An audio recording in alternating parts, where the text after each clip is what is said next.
The referees have once again been a huge topic of conversation about this game. We've talked about the referees since day one in the WNBA. I'm not going to sit on here and continue to complain.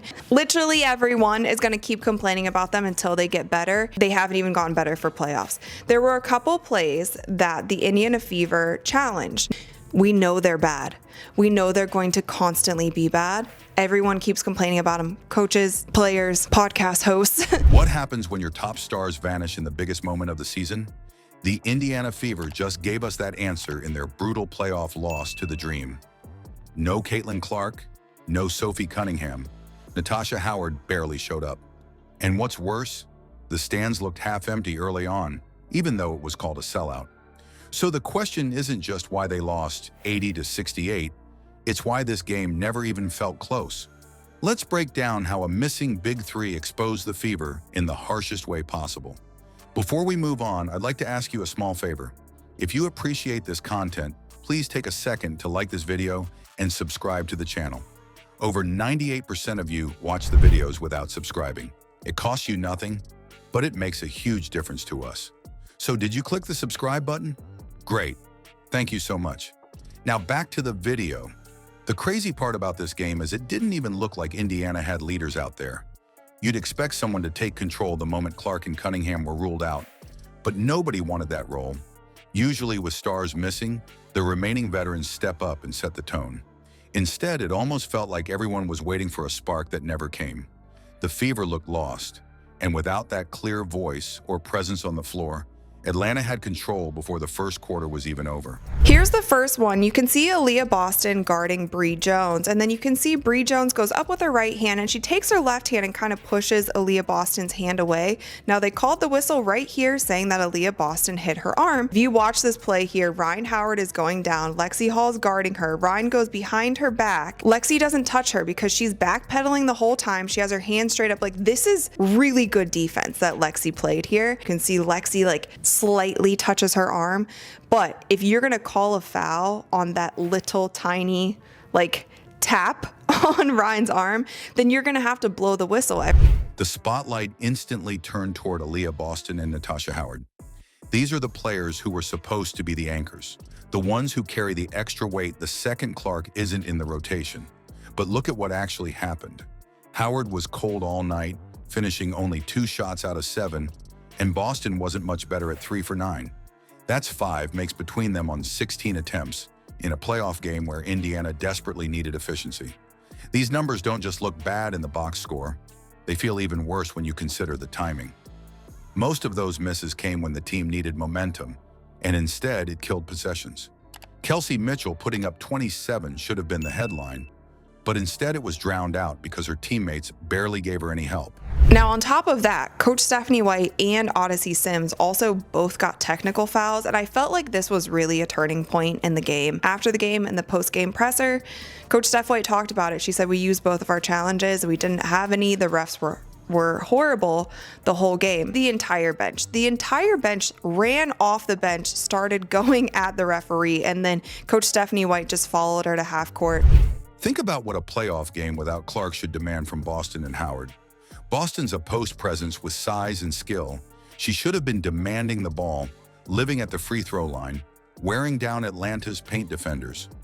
Howard, with her experience and versatility, should be the one taking 15 shots minimum on a night like this. Instead, both of them took fewer attempts than Mitchell, and it made the offense feel one-dimensional. This wasn't about simply missing shots. It looked like they weren't even aggressive. No dominance on the boards late, no visible leadership when Atlanta rallied, and no urgency in crunch time. It got even more frustrating when you look at how little the role players touched the ball. Sims, Powers, Petty, these are the players you'd expect to at least get some secondary shots, but they looked invisible for long stretches. It wasn't like they were bricking attempts, it's that they weren't even given the chance to shoot. That tells you this wasn't just about players missing jumpers or layups. It was the system itself breaking apart. The ball stuck in hands, Mitchell tried to force plays, and the rest of the group just stood and watched. That's not playoff basketball. The refs blew the whistle, but then Odyssey Sims kind of slapped the ball away. And then I think she said something, because if they called the tech on her just slapping the ball away, also, again, that was so trivial that Coach Steph White did this. Like, if anyone needs to get a tech in this situation when it comes to arguing with the refs, it should be the coach. But she got a tech here. And then there was another play. It was never cleared up. Odyssey Sims, she got tripped by someone, was on the ground, but there were two back-to-back technicals here at the beginning of the fourth quarter. And that was really, I felt like, a turning point for the game. So they had none going into the second half. In both of the plays that they challenged, they actually won those challenges. So the refs messed up. The environment around the game only added to that flat vibe. Early in the night, the arena was far from full. Tickets may have been sold, but large patches of seats sat empty until later. And here's something wild. The autograph line for Sophie Cunningham before the game actually drew more buzz than the team warming up. That immediately signaled what was missing: energy, a sense of build-up, that feeling that something big was about to happen. Without Clark on the floor and without Cunningham, the entire night just lacked juice. And then there's the moment that should have been the turning point: Stephanie White picking up a technical foul. Usually when a coach does that, it's designed to fire up the team, send a message, maybe even spark a run. But Indiana didn't respond at all. Instead of igniting something, it became this awkward reminder that the team was completely out of rhythm. You want to see the players rally behind their coach in that moment, but instead they just went right back to the same stagnant offense and flat defense. The end result? The so-called Big Three of Boston, Howard, and Mitchell went a combined 8 of 29 from the field. That alone tells the story. You can't win any postseason game when your main weapons put up a number like that. Worse, it exposed a bigger issue. What does this team actually look like when Caitlin Clark isn't available? Right now, the answer isn't depth, it isn't balance, and it sure isn't leadership. It's one player lighting it up while everyone else fades into the background. So the question becomes pretty clear. If your veterans shrink in a playoff game and your secondary players barely get touches, how do you expect to win a series against a team that plays with confidence and balance? Game 1 didn't just hurt the Fever in the standings.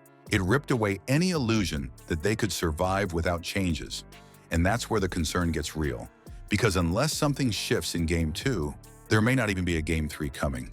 The Fever didn't just lose, they got exposed.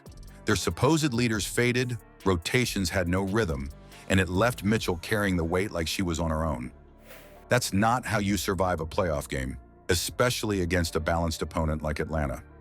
Game 1 showed exactly what happens when stars don't step into the moment.